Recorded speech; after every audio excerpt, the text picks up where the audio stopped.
The BC father who was imprisoned after speaking out about the medical transitioning of his child without his consent may in fact be getting sent back to prison today. Drea Humphrey here with Rebel News. I'm standing outside of the Vancouver Supreme Court because the BC father that many of you grieved about when it came to how he was imprisoned, sentenced to 6 months in prison and served 2 months of jail time before being released on bail, may be getting sent back to prison today. Why? Well, yesterday he received a 64-page document from the Crown, basically suggesting that he be thrown back into jail unless he can adhere to more stricter bail conditions, including posting a $10,000 bond. His appeal has lapsed as far as it being a year. It was supposed to end on November 1st, which it is November 1st. But he has a hearing coming up in February, just a few months. So to request him to go back to jail, it almost seems pointless. He would serve the time that he was supposed to. So what is he appealing? But what they are saying is they are alleging that there are potentially more breaches, or that it is challenging to trust that he will not continue to speak out against publication bans when doing so. In particular, they've raised the issue of an article. I'm not going to say which one it is. I'm not able to, but it is out of the U.S. And they're saying that that article, that publication is not, of course, bound by the publication bans, but they're saying that the article itself does identify certain things about this father, who I have to refer to as CD, that could link to his child, who I have to refer to as AB.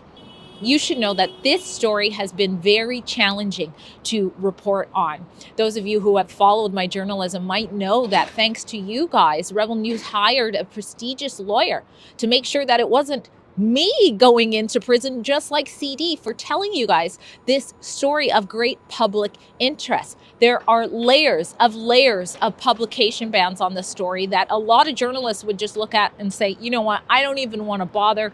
This isn't worth it. But at Rebel News, we never back down from a story. And I want to thank you guys, everyone who went ahead and chipped in to donate, because I'm actually seeing some of what we fought for in court coming to play here. I looked at the documents, and when you look at the documents, it's very clear what the publication bans are. It's listed in a box on more than one pages, which is something that wasn't happening before. You had to really dig, and like I said, hire a lawyer just to report on this story, and that's something the lawyer advocated for change last time. So thank you so much for everybody who supports our journalism. You can continue to do so at rebelnews.com/donate. But in these pages, like I said, the Crown is suggesting CD basically be sent back to prison unless he can pay up. CD currently has no lawyer and no money. He paid $60,000, according to him, to his last lawyer, who he claims was a good lawyer, but he ran out of money, so he's self-representing himself. And part of the appeal that he is on, as far as the conviction goes, is the claim that his first lawyer, Mr. Kerry Linda, was ineffective. And that's part of the reason why he got the appeals that he has today. So let's go into the court. Are they going to send him back and order him to pay, or give him the choice that he has to pay more bail money that he doesn't have? Or is he going to be a free man for a little longer? Freedom in 2022 is not sitting idly by while health diktats with no skin in the game make up all the rules. If you're like me and want to play an active role in upholding civil liberties and freedoms for all Canadians, for our children, and eventually our grandchildren, then come out to our Rebel Live event and get to know us in person. We'll hearing from some of the most influential leaders in the freedom movement. We have events in Toronto on November the 19th and in Calgary on Saturday, November 26th. Tickets are on sale now at rebelnewslive.com. Come out, have lunch, get some Rebel swag, meet the Rebels, and more. You don't want to miss this event. Check it out, rebelnewslive.com.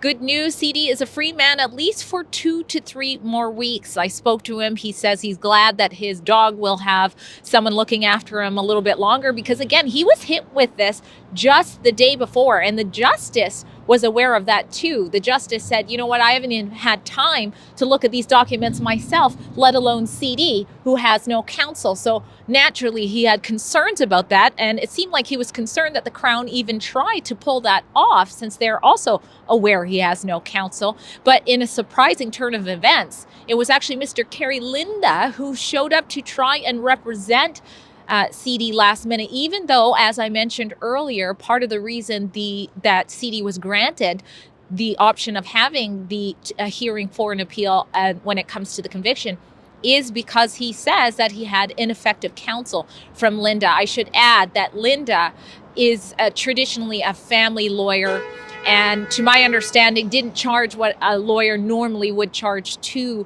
go ahead and counsel CD. Mr. Kerry Linda, good to see you again on Rebel News. Thank you very much. Now, you showed up to represent CD today, even though part of the appeal for the conviction that CD has is the claim that when you represented him before, it was insufficient counsel. So why did you decide to show up today? Well, he was here today for the sole purpose of extending his release terms, keeping him out on bail pending his appeal. And his previous lawyer abandoned him. And that's for some other court to decide. And he was served yesterday, less than 24 hours, with 60 some odd pages. And he had no lawyer. And they wanted to not let him out. They wanted him to go back to jail unless he posted $10,000 and some other stuff. It was completely unfair, an ambush. And it could have been done months ago. And there was no lawyer. So I just came forward and said, look, this is unfair. The judge picked up on that. And then I think incorrectly told me that I was in a conflict in the absence of any case law. And despite the fact that the definition of a conflict of interest, I've looked at it, I presented it to him, does not apply in this case. Well, that's right. You did certainly come in at the stroke of midnight for CD. One of the things that the justice said was that he himself didn't really have time to go through all of those 64 pages, let alone CD. Why don't you read for us real quick the definition of a conflict of interest to see whether the viewers agree with you, whether you love it. The conflict of interest is defined as, and I'm not a party. If I was one of the people in the appeal, but I'm not, I'm an outsider. If I have some material gain to make by helping get his bail extended, I don't. I'm not getting paid for it. If I somehow am going to use this to somebody else's advantage, no. Is it to his disadvantage? No. There's no conflict at all. And there's no, it's clear as a bell. And the judge just went along with the general thing you hear from lawyers. Oh dear, you're in a conflict, you shouldn't do that. But when you look at it carefully, there's no conflict. Well, he did end at the very end. He wanted to make it clear to everyone in the gallery and on the record that he does believe you were there for the best of intentions. CD is going to be appointed a lawyer now. Let everybody know what you think of that. Well, that's great. You know, that's very good. But what I object to was the procedure. You know, the Crown had weeks knowing this was going to happen. The Crown is objecting to stuff that is a year old. You know, so it's an ambush.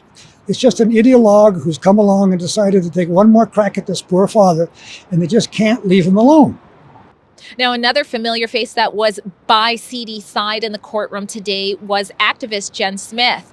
Now, Jen has been both a friend as well as an advocate for CD during his ordeal, and just so happens to be that Jen himself is in fact transgender, despite the claims that these people concerns about these issues are bigots. Let's hear what Jen had to say. All right, this is Jen Smith, a familiar face when it comes to the matters of AB versus CD. Now, you are a whole lot of things, a friend, an advocate to CD through what's happened. And more recently, you've been, I don't know if the word is appointed, but a Mackenzie friend. Tell everybody what that means. Oh, a Mackenzie friend is kind of an obscure thing that even most lawyers don't know about. Basically what that is when somebody's self-represented and they don't have a lawyer, they're allowed to appoint somebody to sit with them and to advise them and just be sort of somebody to comfort them and help them along in the case. Now, in today's matter, there was a lawyer showed up. It was a lawyer for a blast from the past. What was your thoughts about Kerry Linda showing up to represent CD today, if he could? Well, I mean, he showed up because he had no other representation, which was,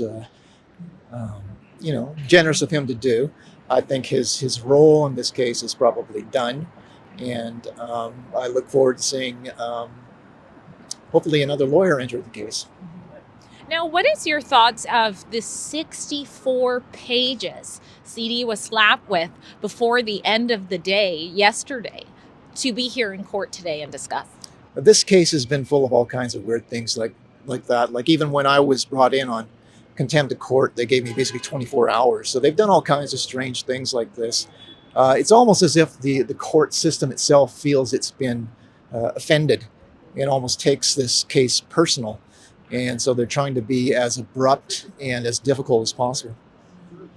Well, is there anything else you think is important for the public to know that they can know due to so many publication bans? Although you're one of the few who can say things, not directly to the camera, but anything else you wanted to add? Well, I think this is a difficult case. It's an unfortunate case, and I think that everybody needs to sort of be aware that parental rights, in this case, sort of underscores the importance of parental rights, and that parental rights are in jeopardy on this issue. I think that parents should retain the right to be able to veto the medical transitioning of their child if they think it is not in their child's best interest. And I think that the province and I would say the country as a whole needs to look at this question and look at whether or not we need to revise our laws to give more power back to parents. Because this is what has happened in this case is absolutely ridiculous.